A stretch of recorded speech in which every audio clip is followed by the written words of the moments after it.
Sandeep करगठिया 12th science mathematics के video lecture में आपका स्वागत है।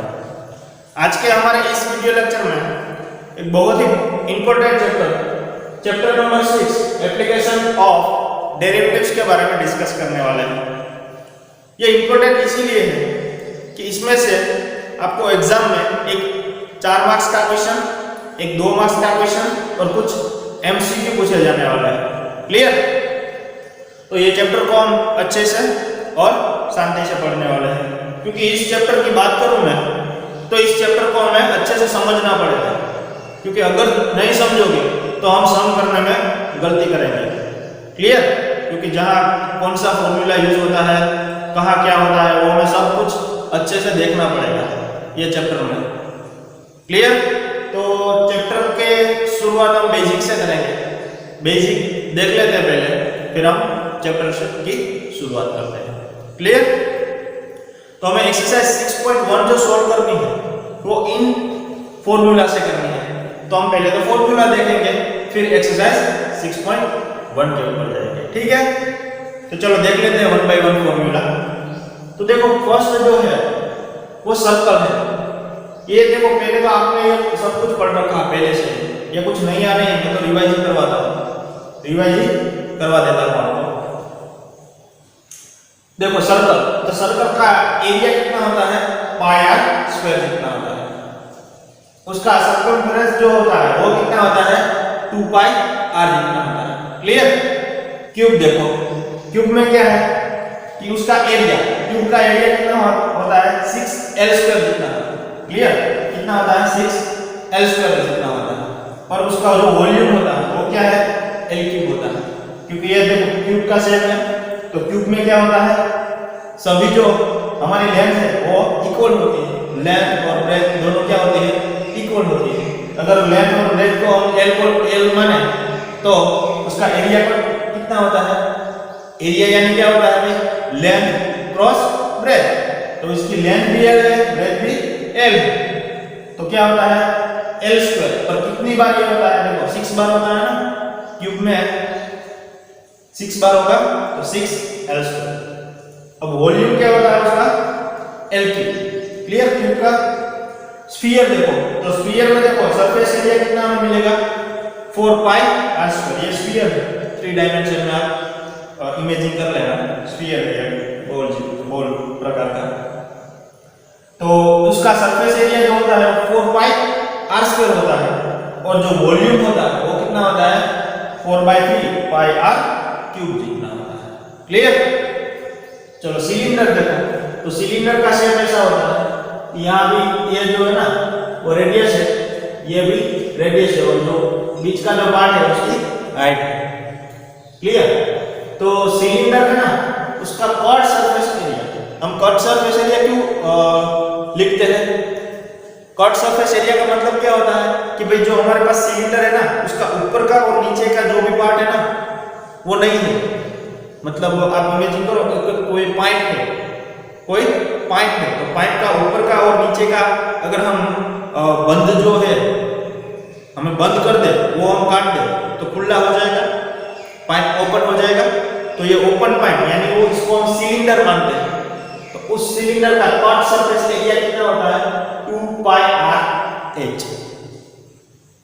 क्लियर बात? और उसका वॉल्यूम कितना होता है, पाई आर स्क्वायर एच। ओके? अब देखो कोण देखो, तो कोण में हमें पता है कोण का शेप ऐसा होता है। क्लियर?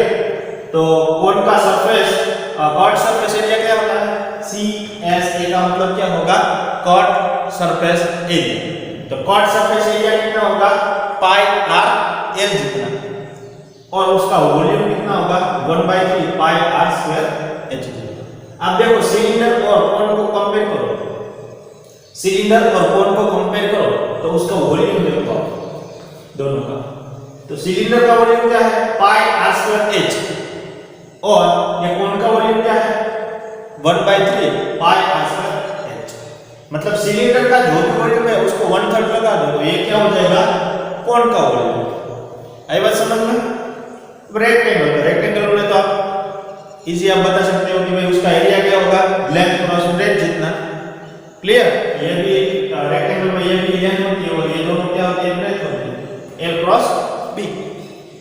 और पेरीमीटर यानी हिंदी में क्या बोलेगा उसको, परिमिति। क्लियर? परिमिति का मतलब क्या होता है कि हमारे पास जितनी भी ये साइड है उस सभी का क्या होता करना पड़ेगा हमें, सम। यानी कि देखो L cross B cross L plus B, मतलब 2 बार L एंड 2 बार B, तो हम 2 इंटू L प्लस B लिख सकते हैं। क्लियर? चलो ये तो हमारा था कुछ फॉर्मूला कि हमें इसकी यूज करना है इसका, और एक्सरसाइज 6.1 हमें सॉल्व करना है। क्लियर? तो हम एक्सरसाइज 6.1 में जाने से पहले थोड़ा कुछ बेसिक देख लेते हैं, फिर आगे बढ़ते हैं। क्लियर? चलो एक्सरसाइज 6.1 में हमें बेसिकली करना क्या है यहाँ कि हमें सारे क्वेश्चन में कुछ इस तरह पूछेंगे कि भाई उसका रेट ऑफ चेंज फाइंड करो। क्या फाइंड करना है हमें?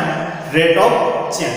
रेट ऑफ चेंज का मतलब होता है कि कोई भी अगर हमें राशि गिवन हो तो उसका जो फेरफार का दर है, जो उसमें फेरफार होता है उसका हमें दर फाइंड करना पड़ेगा, मतलब उसका रेट ऑफ चेंज हमें बताना पड़ेगा। क्लियर? तो पहले तो हम देखते हैं कि भाई रेट ऑफ चेंज क्या होता है। शायद आपने पढ़ा होगा पर मैं आपको रिवाइज करवा दूंगा कि रेट ऑफ चेंज किसको बोलते हैं। कि अगर मेरे पास कोई फंक्शन है, suppose y is equal to fx, suppose y is equal to fx का कोई फंक्शन है, देखो बहुत ही इजी है, और इसको मैं x के रिस्पेक्ट में डेरिवेटिव करता हूं, देखो dy अपॉन dx, तो ये क्या हो जाएगा, देखो x के रिस्पेक्ट में आप अगर डेरिवेटिव करोगे तो ये f डैश x हो जाएगा, ये क्या हो जाएगा, f डैश x हो जाएगा। तो जो इसको हम बोलेंगे क्या बोलेंगे, rate of change of y, rate of change of y, मतलब कि y जो हमारे पास राशि थी उसमें हम फेरफार कर रहे हैं, किसके रिस्पेक्ट में, x के, तो हमें लिखना पड़ेगा विथ रिस्पेक्ट टू, WRT का मतलब क्या होता है, विथ रिस्पेक्ट टू x। आई बात समझ में? क्लियर? ओके, जो देखो मैंने क्या किया कि जो हमारे पास राशि थी, रेट ऑफ चेंज का मतलब क्या होता है भाई कि कोई भी राशि में हम चेंज करते हैं, फेरफार करते हैं। क्लियर? तो उसको हम बोलेंगे रेट ऑफ चेंज, पर किसके रिस्पेक्ट में करते हैं वो भी हमें देखना पड़ेगा। क्लियर? राशि में परिवर्तन करते हैं पर किसके रिस्पेक्ट में करते हैं वो भी हमें देखना पड़ेगा। तो मैंने क्या किया, कोई भी एक राशि y is equal to fx के, क्लियर, और उसमें मैंने x के रिस्पेक्ट में क्या कर दिया, डेरिवेटिव, तो इसको हम बोलेंगे rate of change of y। y जो हमारे पास राशि थी उसमें क्या होता है, चेंज होता है, किसके रिस्पेक्ट में, तो x के रिस्पेक्ट में। आई बात समझ में? क्लियर? ये तो देखो जनरल एग्जांपल मैंने लिया, पर हमें जो काम करना है यहाँ वो किस पर काम करना है, तो आपको क्वेश्चन में ऐसा कुछ पूछा जाएगा कि भाई रेक्टेंगल ले लो, सरफेस स्फीयर ले लो, सर्कल ले लो, क्यूब ले लो, उसकी हमें या तो आप सर्कल ले लो, सर्कल का जो एरिया है, एरिया में रेट ऑफ चेंज फाइंड करो। तो हमें दो तरीके से फाइंड करने के लिए बोल सकते हैं। किस तरह? एक तो आप टाइम के रिस्पेक्ट में भी वो बोल सकते हैं, और दूसरी कोई पर्टिकुलर क्वांटिटी के रिस्पेक्ट में पूछ सकते हैं। देखो कैसे, अगर मैं ले लेता हूं, मान लेता हूं कोई example, for example area of circle, area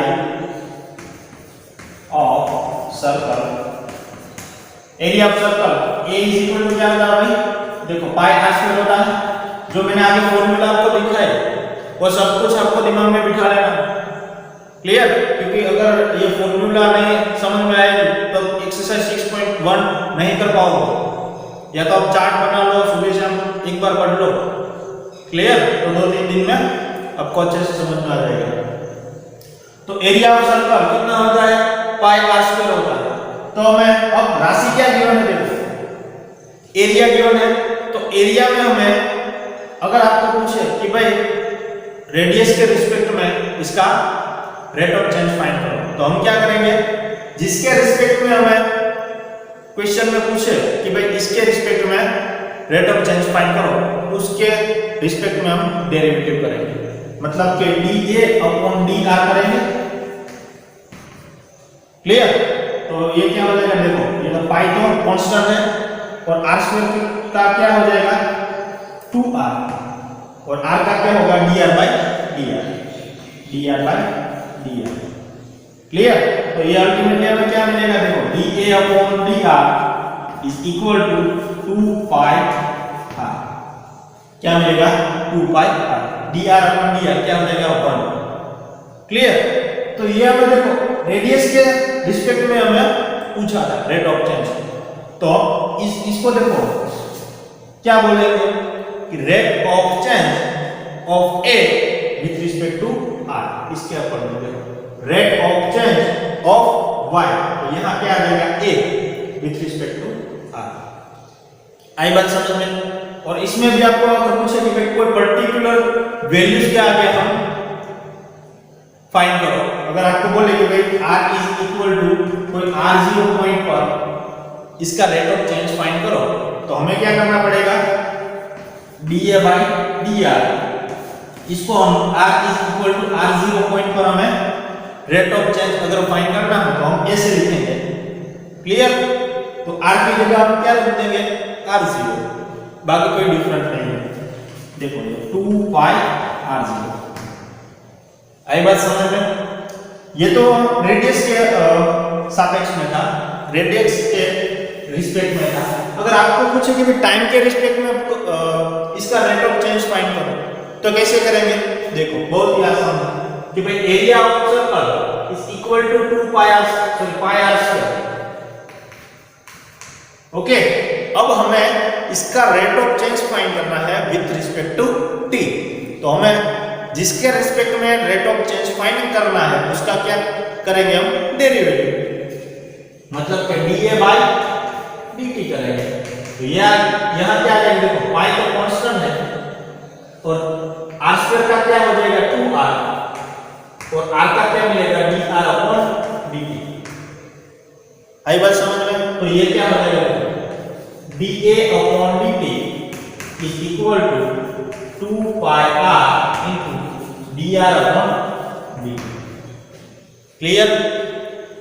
एक बात समझ लो कि हमें जहां पे रेट ऑफ चेंज फाइंड करना है वहां हम क्या करेंगे डेरिवेटिव, पर हमें ये पता होना चाहिए कि भाई डेरिवेटिव किसके रिस्पेक्ट में करना है। क्लियर? तो आपको क्लियरली क्वेश्चन में दिखा देंगे कि भाई इसके रिस्पेक्ट में करना है। क्लियर? चलो एक्सरसाइज 6.1 देखते हैं तो हमें अच्छे से समझ में आएगा।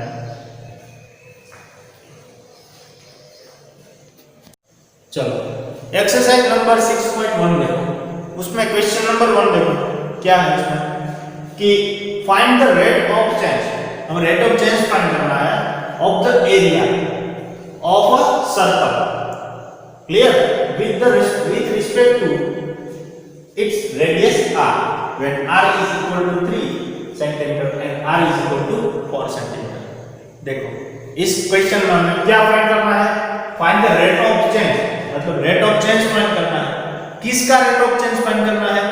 तो एरिया ऑफ सर्कल, सर्कल का जो हमारे पास एरिया है उसका रेट ऑफ चेंज फाइंड करना है। किसके रिस्पेक्ट में करना है? With respect to radius r, मतलब r के रिस्पेक्ट में हमें रेट ऑफ चेंज फाइंड करना है। किसका? सर्कल का। आई बात समझ में? तो चलो जिसका रेट ऑफ चेंज हमें फाइंड करना है पहले तो उसका डेटा लिखेंगे। तो क्या हमें लिखना पड़ेगा? Area of circle. क्लियर? तो देखो कैसे सॉल्व करते हैं इसको कि एरिया ऑफ सर्कल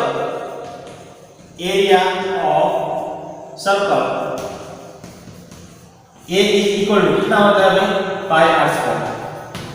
क्लियर? अब हमें क्या फाइंड करना है? रेट ऑफ चेंज, मतलब हमें क्या करना पड़ेगा उसका डेरिवेटिव। पर किसके रिस्पेक्ट में फाइंड करना है? रेडियस के रिस्पेक्ट में। तो हम किसके रिस्पेक्ट में इसको डिवाइड करेंगे? r के रिस्पेक्ट में, मतलब कि dA/dr इज इक्वल टू क्या होगा? यहाँ पाई तो कांस्टेंट है और r² का क्या हो जाएगा? ये 2 यहाँ आ जाएगा, मतलब नीचे आ जाएगा और 2 में से 1 कम हो जाएगी तो ये r हो जाएगा। क्लियर है? r² का डेरिवेटिव क्या होता है? 2r और r का r के रिस्पेक्ट में 1 हो जाएगा तो ये हमें मिल जाएगा 2πr। क्लियर? तो dA/dr क्या मिल गया? 2πr। अब देखो यहाँ पर्टिकुलर आपको एक वैल्यू गिवन है कि भाई r इज इक्वल टू, जब आपकी 3 सेंटीमीटर रेडियस होगी तब मेरा रेट ऑफ चेंज कितना होगा। तो हमें r is equal to 3 centimetre पर हमें चेक करना पड़ेगा। तो हम देखते हैं भाई कि dA/dr r is equal to, मैं क्या रखूंगा? 3। तो जहां भी r है वहां क्या आ जाएगा? 3। तो ये हो जाएगा 2π क्रॉस 3 मतलब कि 6π। क्लियर? ये क्या आया? 6π। अब देखो ये क्या है? एरिया है, तो एरिया का क्या होता है? कुछ यूनिट होता है। एरिया का यूनिट क्या होता है भाई? Centimetre square. मतलब यहां देखो सेंटीमीटर में तो हम सेंटीमीटर का स्क्वायर लिखेंगे क्योंकि हमारा एरिया का यूनिट स्क्वायर में होता है। तो यहाँ सेंटीमीटर है तो सेंटीमीटर स्क्वायर, और ये r क्या है? वो भी सेंटीमीटर है तो हम इसको भी सेंटीमीटर लिखेंगे। यहाँ काटना नहीं होगा, यहाँ काट मत देना, सेंटीमीटर स्क्वायर अपन सेंटीमीटर ये इसका यूनिट आएगा। क्लियर? 1-2 क्वेश्चन हम सोल्व करेंगे तो आपको ग्रिप आ जाएगी। चलो अब हम भी देखते हैं r is equal to 4 centimetre. देखो तो dA/dr r is equal to 4 centimetre. अब ये हमारा 2πr मतलब ये 2π और r की वैल्यू क्या है? 4। ये हो जाएगा 8π। यूनिट क्या आएगा? Centimetre square by centimetre. सभी का यूनिट क्या है? देखो ओनली रेडियस गिवन, तो रेडियस का हमें यूनिट क्या है? सेंटीमीटर। ए मतलब एरिया, तो एरिया का यूनिट क्या होता है? स्क्वायर में ऑलवेज होता है, पर स्क्वायर किसका करना पड़ेगा? हमें सेंटीमीटर का। तो सेंटीमीटर स्क्वायर अपॉन सेंटीमीटर। है ना आसान? बहुत ही आसान है। ऐसा ही हमें सब कुछ क्वेश्चन है 6.1 में, कुछ नया नहीं है। क्लियर? चलो आगे का क्वेश्चन देखते हैं। चलो क्वेश्चन नंबर 2 देखो। 2 में क्या है कि the volume of a cube is increasing at the rate of 8 centimeter cube per second।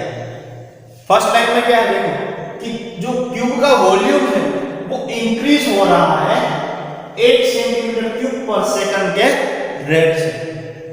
Okay, second line देखो, how fast is the surface area increasing when the length of an edge is 12 centimetre.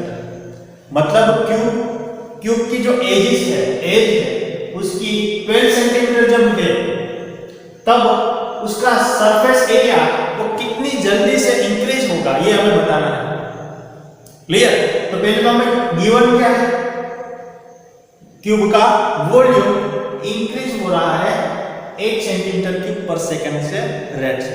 तो इसको पहले तो कैसे लिखेंगे? देखो यहाँ solution कि क्यूब का वॉल्यूम है ना, तो वॉल्यूम को हम v से डिनोट करते हैं, पर यहां देखो कोई स्थायी वॉल्यूम नहीं, वो इंक्रीज हो रहा है, वो इंक्रीज हो रहा है।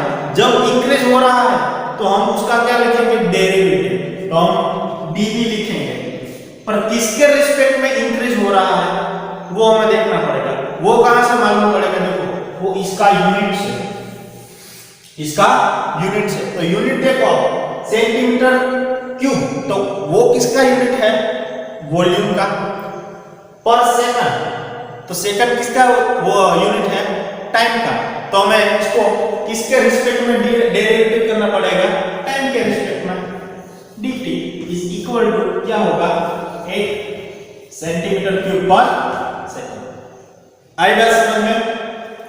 dv/dt का मतलब होता है कि भाई क्यूब का वॉल्यूम वो 8 सेंटीमीटर क्यूब पर सेकंड से इंक्रीज हो रहा है, इंक्रीजिंग हो रहा है, इसलिए हमने डेरिवेटिव लिखा। अब हमें फाइंड क्या करना है कि सरफेस एरिया कितनी जल्दी से सरफेस एरिया वो इंक्रीजिंग होगा, मतलब सरफेस एरिया को हम एस बोले तो हमें उसका भी इंक्रीजिंग रेट फाइंड करना है ना, तो इंक्रीजिंग मतलब ds, और किसके रिस्पेक्ट में, यहां देखो t है तो t के रिस्पेक्ट में हमें ये फाइंड करना है। कब फाइंड करना है, लेंथ एजिस की लेंथ है वो 12 सेंटीमीटर हो तब। अगर मैं एजिस की लेंथ को l बोलूं तो l is equal to 12 centimetre. Okay, चलो अब जो हमें फाइंड करना है वहां से हम स्टार्ट करेंगे। तो हमें पता है भाई कि क्यूब का सरफेस एरिया कितना होता है, surface area of cube, surface area of cube, surface area of cube, इसको हम s से डिनोट करते हैं, और s इज इक्वल टू क्या होगा 6l²। क्यूब का सरफेस एरिया कितना होता है, सरफेस एरिया तो आप एरिया भी बोल सकते हो, क्लियर, कितना होता है 6l² कितना। अब हम क्या फाइंड करते हैं, ds/dt ना, तो ds/dt, ds/dt is equal to, यहां क्या हो जाएगा देखो, ये 2 नीचे आ जाएगा यानी कि ये 12 हो जाएगा और l² का l हो जाएगा, फिर यहां क्या आएगा dl/dt, clear.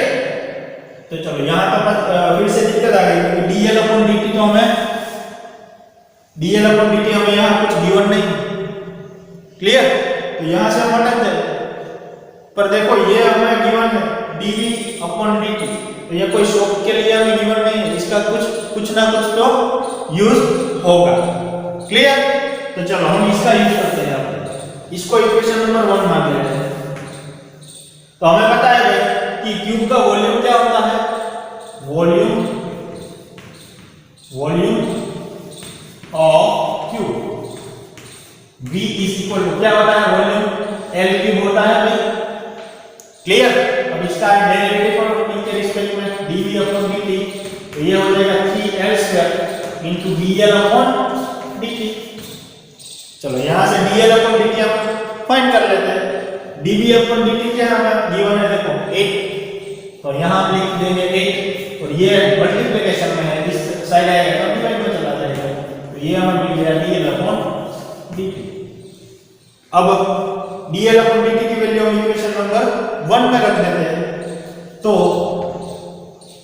ds/dt is equal to क्या होगा देखो, ये 12 इनटू l, dl/dt की वैल्यू क्या आ गई देखो 8/3l², क्लियर। यहां से एक l को मैं काट दूं और ये 4 3 जा हो जाएगा ना, तो 4 8 जा कितना होगा 32, सो यहां ds/dt is equal to 32 upon, यहां एक l बचा ना, चलो अब l हमें सरफेस एरिया इंक्रीज हो रहा है टाइम के रिस्पेक्ट में, ये हमें फाइंड करना है, पर कब l is equal to 12 centimetre हो तब ना। तो अब l की वैल्यूज पुट कर देते हैं, तो ds/dt l is equal to 12, तो 32/l की जगह क्या आ जाएगा 12, तो यहां देखो 8 4 जा 32 एंड 3 4 जा 12, तो ये आएगा 8/3, पर इसका हमें क्या लिखना पड़ेगा यूनिट, तो सरफेस एरिया है अपॉन में क्या है t, तो सरफेस एरिया का क्या होगा स्क्वायर में आएगा, स्क्वायर में यूनिट आएगा ना, तो देखो यूनिट क्या है यहां सब में सेंटीमीटर है, सेंटीमीटर है, तो ये सरफेस का क्या हो जाएगा सेंटीमीटर स्क्वायर, और t का क्या हो जाएगा सेकंड। आई बात समझ में, क्लियर। चलो आगे देखते हैं।